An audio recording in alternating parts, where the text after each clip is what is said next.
കേരളത്തിൽ മഴ ശക്തി പ്രാപിക്കുന്നു. കേരള, കർണാടക, ലക്ഷദ്വീപ് തീരങ്ങളിൽ മത്സ്യത്തൊഴിലാളികൾ മത്സ്യബന്ധനത്തിന് പോകരുതെന്നും അറിയിച്ചു.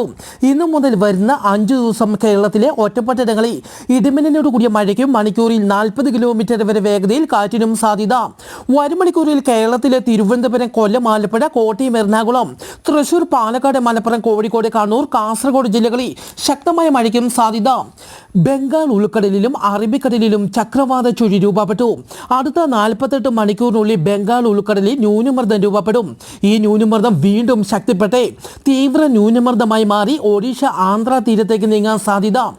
അറബിക്കടലിൽ മഹാരാഷ്ട്ര തീരത്തോട് ചേർന്നാണ് ചക്രവാത ചുഴി രൂപപ്പെട്ടത്. കേരളത്തിൽ എല്ലാ ജില്ലകളിലും മഴ ലഭിക്കുന്നു. ഒറ്റപ്പെട്ട സ്ഥലങ്ങളിൽ അതിശക്തമായ മഴയ്ക്കും സാധ്യത. കേരളത്തിൽ മഴ വീണ്ടും ശക്തി പ്രാപിക്കും. മലയോര മേഖലകളിലേക്കുള്ള രാത്രി യാത്രകൾ ഒഴിവാക്കുക. നാളെ പത്തനംതിട്ട, ആലപ്പുഴ, കോട്ടയം, ഇടുക്കി, എറണാകുളം, തൃശൂർ, മലപ്പുറം, കോഴിക്കോട്, കണ്ണൂർ, കാസർഗോഡ് ജില്ലകളിൽ കനത്ത മഴയ്ക്ക് സാധ്യത.